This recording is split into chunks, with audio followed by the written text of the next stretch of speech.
우리가 코로나 극복을 위해서 저번 주 수요 예배는 부득이하게 온라인 예배로 드렸습니다. 그래서 계속 함께 나눴던 소리문답을 온라인 예배로 나눌까 하다가 아무래도 함께 좀 현장 예배가 회복된 다음에 서로 얼굴을 마주하고 좀 더 그 은혜를 나누는 것이 좋겠다 싶어서 저번 주는 다른 말씀으로 함께 은혜를 나눴고요. 이제 계속 이어서 오늘 소리문답을 살펴보게 되는데 우리 기억을 한번 살펴봤으면 좋겠습니다. 지금 우리가 어떤 그 대목에 우리가 지금 함께 집중하고 있냐면 하나님께서 구원받은 우리에게 은혜를 더 주시기 위해서 공식적인 은혜의 세 가지 방법을 주셨다라고 우리가 살펴보고 있습니다. 기억나십니까? 첫 번째가 뭐죠? 성경에 있는 하나님의 말씀, 그 다음에 지금 우리가 몇 주가 보고 있는 성례, 그리고 마지막에 우리가 하나님께 기도하는 기도, 이 세 가지입니다. 자, 다시 한번 세 가지 시작.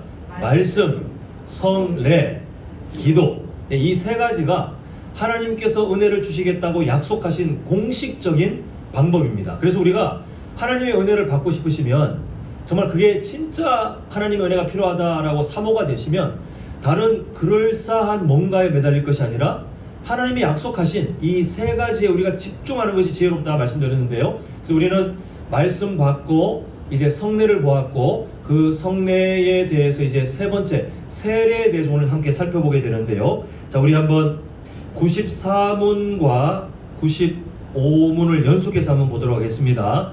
자, 제가 질문합니다. 94문 세례란 무엇입니까? 자, 답변을 한번 차근차근 보도록 하겠습니다. 자, 시작.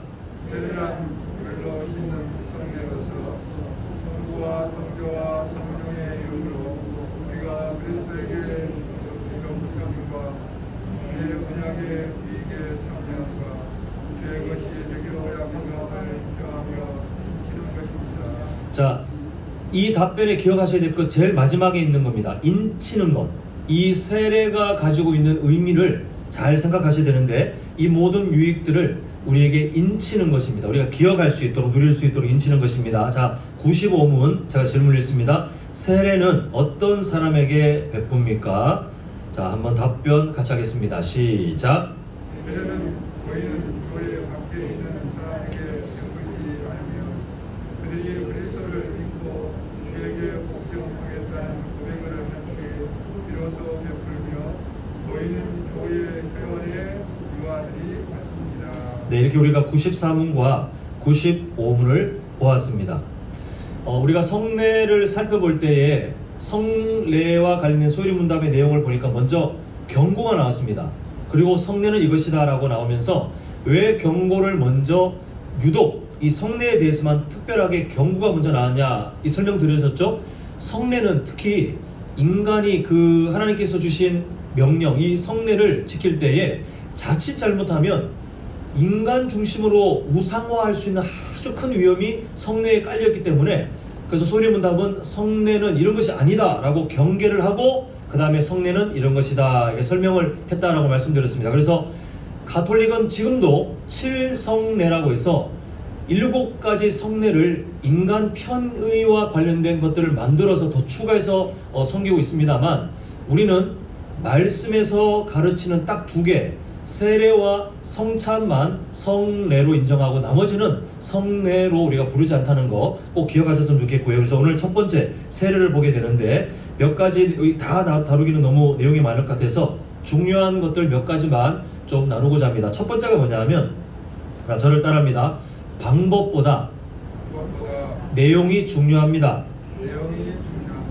혹시 성도님들 중에 침례교를 다니셨거나 침례교를 아시는 분들은 우리가 세례 방법이 다른 거 아시죠? 그죠? 이름도 침례라고 부릅니다. 성경책에도 아예 세례가 아니라 침례라고 되어 있는데 과거 이스라엘의 문화에 의하면 세례를 줄 때에 물이 흐르는 곳에서 주는 게 일반적이었습니다. 왜냐하면 그냥 물이 흐르고 있으니까 가장 접근성이 좋겠죠. 그래서 물이 흐를 때에 그 물이 흐르는 곳에 가운데 가서 사람에게 잠기게 하는 것이 일반적인 그 세례의 형태였는데 이걸 고수하고 있는 교단이 침례교입니다. 그래서 실제로 지금도 침례교는 그 날이 되면 그 준비된 흰색 옷을 입고 아예 그냥 물에 잠수시키듯이 잠겼다가 나오는데 그냥 흔히 가볍게 지나가는 말입니다만 목회자들이 우리 교단의 목회자들도 그냥 농담삼아 말하기를 성도님들에게 이렇게 어떤 기억으로 따지면 침례가 진짜 확실할 것 같긴 하다. 왜냐하면 완전히 물속에 들어가서 숨을 못 쉴 정도로 꼴까닥 들어가요. 얼마나 여러 가지 생각이 들겠습니까? 그러다 보니 내가 정말 이 날이 뭔가 의미가 있고 이게 더 의미 부여하기에 참 방법적으로는 어떤 의미는 있겠다 이렇게 생각하는데, 우리 개신교는 침례교의 방법 따르지 않고 우리 기독교의 우리 교단 측은 세례라고 해서 물을 그냥 약식으로 뿌리는 것으로 이렇게 하는 것을 보게 됩니다. 한번 여쭤볼게요. 마음속으로 답을 해보세요. 둘 중에 어떤 게 옳을까요? 과거 유대인들의 문화를 따라 우리 교회도 뒤에 침례교처럼 욕조를 하나 만들고 날이 되면 그냥 제가 사정없이 물에 잠궈버리는 게 맞을까요? 아니면 약식으로 물을 뿌리는 게 옳을까요? 정답이 뭐냐면 둘 다 상관없다입니다. 아까 전에 제가 따라 하십시오라고 했을 때 뭐라고 했죠? 기억나십니까? 방법이 중요한 게 아니라 뭐가 중요해요? 내용이 중요하다 이렇게 말씀드렸습니다. 침례든 세례든 그 방법이 그냥 그 교단에서 추구하는 바에 거기에 소속된 성도님들은 그대로 따라가시면 됩니다. 뭐 어느 것을 우리가 부정하거나 비판하거나 그럴 것 없이 그 두 가지 방법 다 전 세계 여러 교회들이 혼용되는, 물론 교단에 따라서 그 교단 안에서는 혼용이 되지 않습니다만 교단별로 혼용이 되고 있기 때문에 이게 뭐가 옳다 뭐가 그르다라고 말할 수 없습니다. 다만 우리는 뭘 기억해야 되냐 하면 그 방법보다 세례의 내용을 우리가 더 기억해야 되는데요. 혹시 기억하실까요? 성례의 위험성에 대해서 우리가 잠시 볼 때에 성례는 집례자가 누구냐에 따라서 은혜가 주어졌다 안 주어졌다 더 갔다 안 갔다 결정되지 않고, 또 성례의 어떤 그 방법 그 절차만으로 은혜가 자동으로 주어지는 것이 아니다라고 말씀드렸습니다. 그래서 소위문답은 분명히 뭐라고 선을 긋냐면 성례가 우리에게 은혜의 그 방법이 되는 이유는 크게 세 가지였어요. 첫 번째는 그 성례를 명령하신 예수님께서 복을 허락하셨고, 두 번째 성례에 참여하는 우리가 구원받은 사람들의 믿음이 필요하고, 마지막 세 번째가 아주 중요한데 은혜를 주시는 성령 하나님께서 우리에게 은혜 주시기로 열심히 일하실 때에, 우리를 위해서 은혜 주시기로 작정하시고 일하실 때에 우리는 세례든 성찬이든 그 안에 담겨있는 하나님의 은혜를 우리가 풍성히 받을 수 있습니다. 그래서 사람이 뭐 침례를 하든 아니면 뭐 물을 약식으로 뿌리든 그 방법이 중요한 것이 아니라 그 안에 담겨있는 하나님께서 왜 이것을 우리에게 하라고 주셨는지에 대한 마음이 중요한데요. 자, 우리 한번 히브리서 10장 22절 우리 화면 한번 보시겠습니다. 제가 먼저 읽겠습니다. 우리가 마음의 뿌림을 받아 악한 양심으로부터 벗어나고 몸은 맑은 물로 씻음을 받았으니, 그 다음이 중요합니다. 참 마음과 온전한 믿음으로 하나님께 나아가자. 그 세례는 침례를 하든 물에 잠그든 아니면 물을 뿌리든 그 방법이 중요한 게 아니라 우리가 그 세례 의식을 통하여 우리의 삶 가운데 예수님에 대한 온전한 신앙 고백을 통해서 참 마음과 온전한 믿음으로 하나님께 나아가는 삶이 중요한 거지. 야, 너는 물에 잠겼어? 그 번거롭게 왜 그렇게 방법에 대해서 왈가왈부할 필요가 없다라는 것입니다. 그래서 우리가 계속해서 방법에 대해서 의미를 부여하면서 이렇게 하는 것이 옳다, 저건 아니니까 저건 틀렸다, 아니면 세례할 때 그 물이 되게 거룩한 물 같더라, 그 물을 내가 가질 수 없냐, 이렇게 어떤 방법적인 그런 도구에 매몰되면 우상숭배예요. 매우 위험한 일입니다. 그래서 우리는 항상 교회는 약간 유연해야 되는데 절차와 약속을 지켜야 되지만, 그런데 그 절차와 약속 때문에 우리가 거룩해지고 우리에게 자동으로 은혜가 주어지는 것이 아니라 항상 하나님과 우리의 마음의 문제예요. 그래서 우리는 세례의 그 내용을 중요하게 생각해야 된다는 것을 기억했으면 좋겠고요. 자, 두 번째 저를 따라합니다. 세례는 새 언약 백성이 되는 예식입니다. 자, 시작. 새 언약 백성이 되는 예식입니다. 자, 우선 세례는 뭐 이미 다 아시는 것처럼 교회가 만든 전통이 절대 아닙니다. 교회가 이렇게 하면 유익하겠거니 하고 만든 그 어떤 전통이 아니고, 아예 우리가 오늘 본문 말씀 보았죠. 예수님께서 명령을 하셨어요.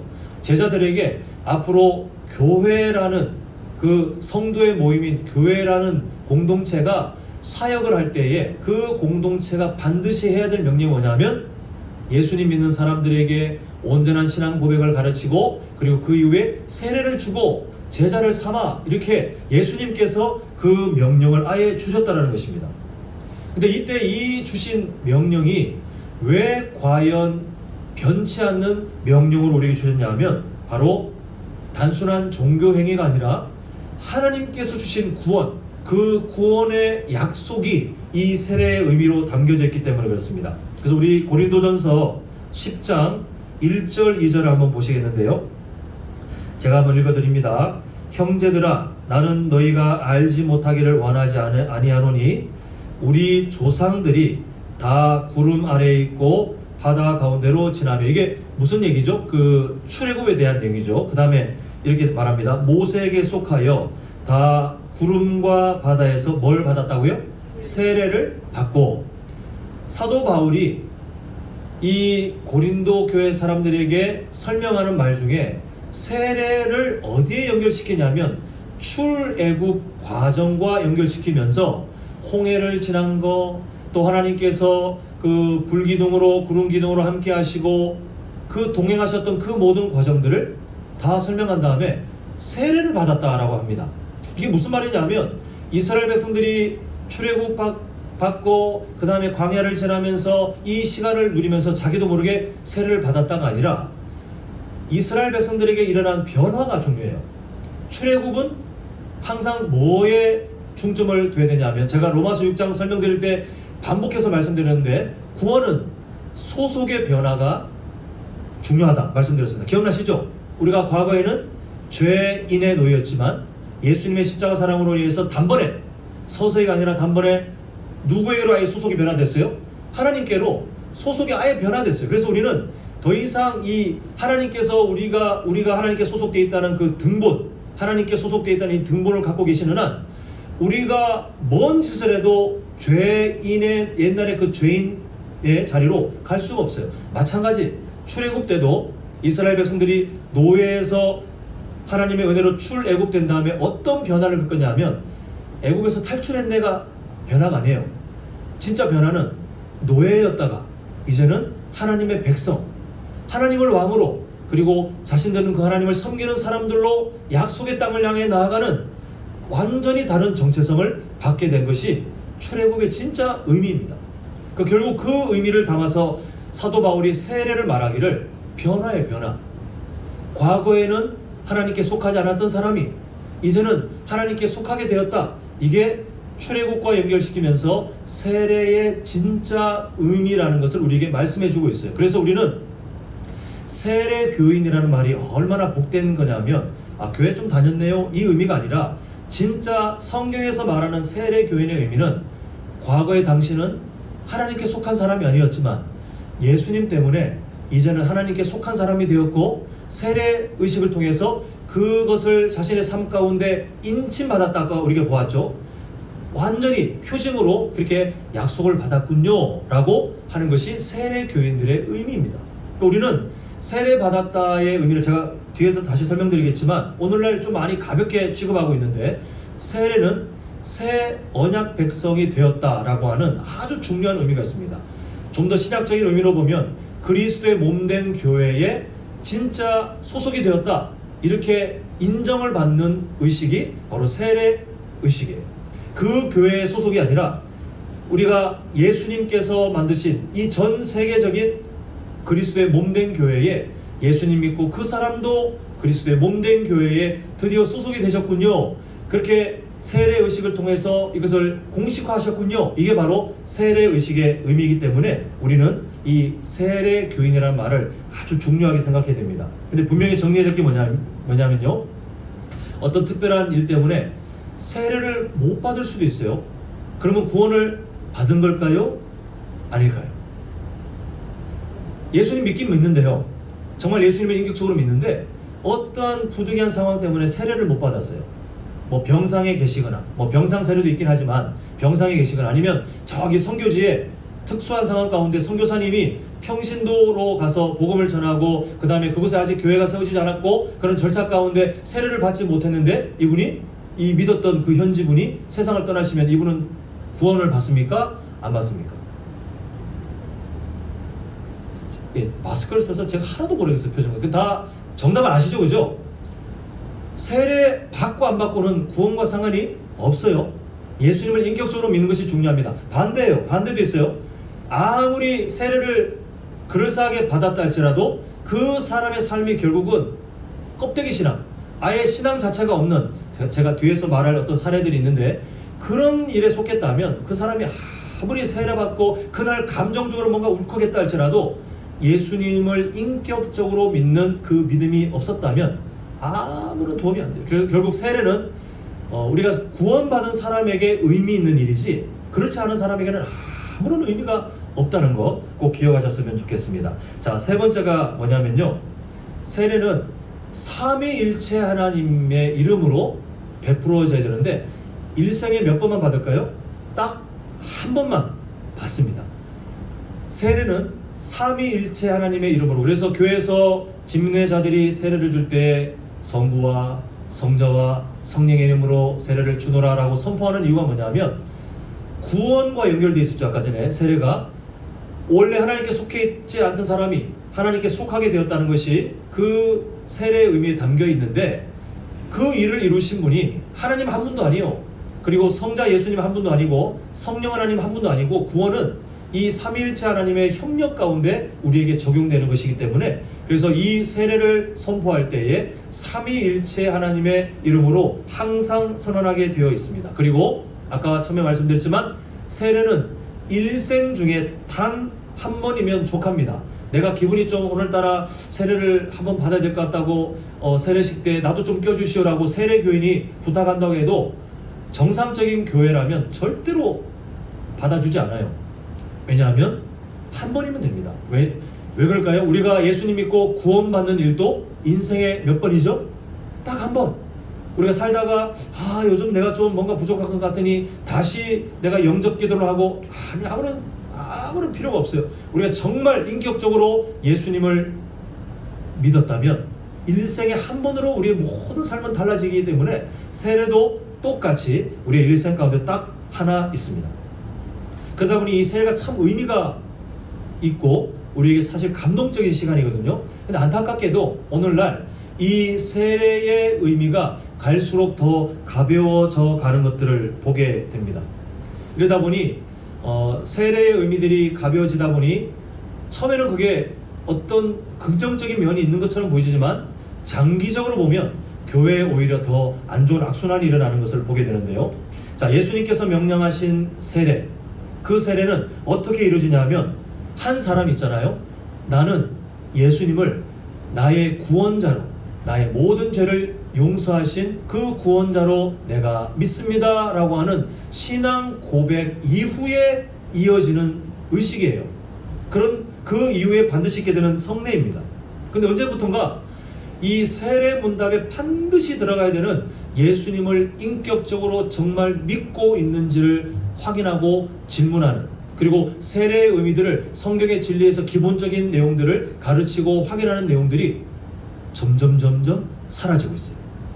제가 세례 받을 때만 해도 아마 그때도 많이 좀 약해진 것일 텐데, 제가 세례 받을 때만 해도 그때 분위기는, 한국교회 분위기가 토요일날 세례 문답을 어떤 식으로 했냐면, 토요일날 담임 목사님과 그리고 장로님들이 다 앉아 계시고 한 명이 들어가서 그분들의 질문을 다 대답해야 되는 것이 세례 문답의 일반적인 모습이었습니다. 근데 요즘은요, 그조차도 안 해요. 뭐 하는 교회들이 있으면 참 감사한데 안 합니다. 오히려 성도들의 마음 가운데 어떤 마음이 드느냐 하면, 내가 굳이 귀찮게 그걸 왜 받아? 이런 마음을 갖고 있어요. 그 세례식을 받으라고 할 때에 원래는 저 정말 예수님 믿는데 저 세례 받게 해주시면 안 됩니까? 이게 맞아요. 근데 이게 바뀌어가지고 세례 제발 좀 받으면 안 됩니까? 다시 좀 교회 이렇게 다니셨는데 세례 받으시면 안 돼요? 세례를 막 설득하고 부탁하고 하는 일이 되어버렸어요. 그러다 보니 사람들이 안 받으려고 해요. 또 교회에서는 어떻게든 받게 해야 또 교회의 어떤 양육 프로그램이나 그런 것들이 돌아가니까 받게 하기 위해서 어떻게 하냐면, 이 세례 문답의 기준을 완전히 바닥으로 낮춰서 어떤 교회들은 세례 문답이 하면 참석만 해서 정말 이상한 소리를 해도 참석만 하면 다 통과해요. 물론 세례 교인들의 숫자는 늘어납니다. 꾸준히 늘어날 수 있는데 어떤 문제가 생기냐면 예수님을 믿지 않는 사람들이 스스로 세례 교인이라고 생각하며 살다가 어느 때가 되면 직분을 받기 시작합니다. 그분은 교회에 소속이 되어 소속감이 생기니까 또 열심히 합니다. 근데 하나님이 정말 긍휼히 여기셔서 그 과정 중에라도 그 사람에게 정말 구원의 확신, 그 믿음을 주시면 감사한데 그렇지 않은 경우들도 한국교회에 꽤 많아요. 예수님 믿고 집사 직분 받고 있는데도 신앙이 없어요. 성경에 대한 바른 이해가 없어요. 세례 교인이지만 왜 세례 교인인지에 대한 어떠한 의미도 모르고 그냥 남들이 받으라고 하니까 학습 받고 남들이 그 가서 무릎 꿇고 있으라고 하니까 나중에 세례 때 물 뭔가 적시고 나중에 세례 교인이네요. 당신 세례 교인이니까 나중에 집사합시다. 이렇게 그냥 쭉 따라왔는데 그렇게 신앙생활 하다 보면 나중에 교회가 어떤 일이 일어나냐면 계속해서 함께 믿음의 수준이 내려가면서 악순환이 일어나요. 그런 믿음의 수준이 내려가니까 갑자기 또 수준을 올려가지고 말씀대로 우리가 세례의 진짜 의미를 묻고 신앙 고백을 확인합시다. 이러면 또 교회 안 나와요. 계속해서 악순환이 일어나는 것이 지금 현 시대의 특징이 되어버렸습니다. 우리 성도님들께서는 지금 다 세례 교인인 걸로 알고 있습니다. 과거에 어떻게 세례를 받으셨는지 모르겠지만 우리는 있잖아요.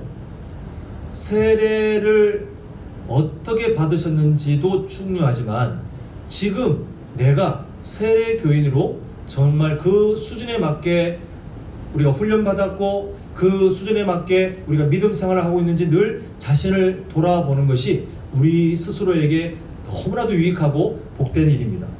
제가 이런 비유를 한번 생각해 봤는데요. 세례는 운전면허의 면허증과 비슷한 것 같아요. 적당한 비유라고는 할 수 없겠지만 그냥 가급적이면 비슷하게 한번 제가 비유를 해드리면 세례의 그 성례는 운전면허의 면허증과 같다라고 생각이 됩니다. 한번 상상해 보세요. 사람들이 운전할 때 교통법규 그 이론 시험을 그 필기 시험을 봅니다. 그런데 어떤 사람들은 정말 벼락치기로 해서 공부하고는 다 까먹어요.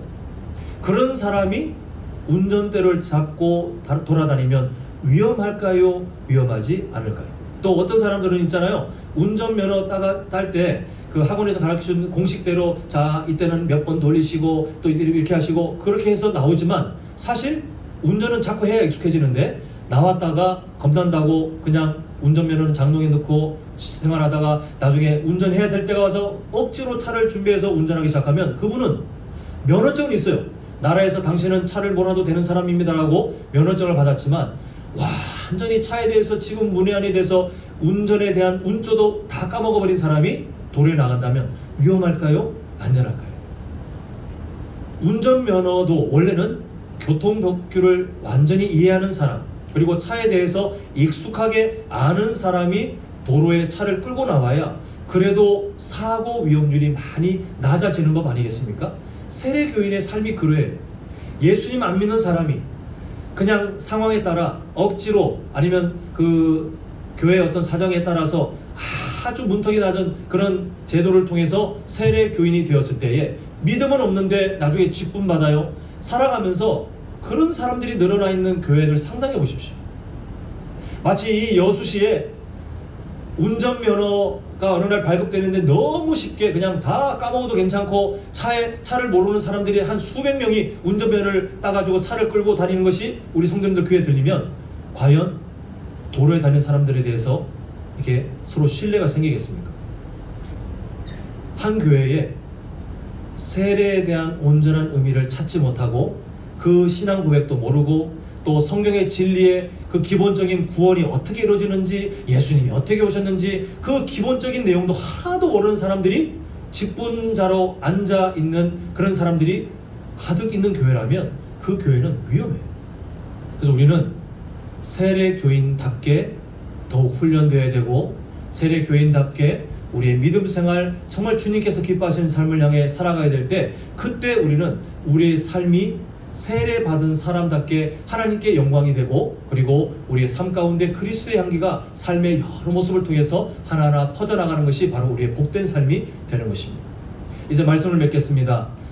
다 세례 받으신 분들 여기 앉아 계실 줄 믿는데요, 우리 성도님들 오늘부터 주님께서 부르시는 그날까지 세례의 진짜 의미, 내가 하나님의 그 은혜, 예수님의 십자가 사랑을 통하여서 새로운 언약 백성이 되었다는 그 징표, 내가 원래는 하나님께 속해 있지 않았지만 예수님의 십자가 사랑 때문에 이제는 하나님의 자녀가 되었고 의인이 되었고 천국 백성이 되었다는 그 징표가, 그때 내가 받은 세례식이 그 징표였구나 라고 우리가 의미를 생각하면 어떤 일이 벌어집니까? 우리는 우리 자신에 대해서 하나님의 은혜를 기억하며 감사할 수 있게 됩니다.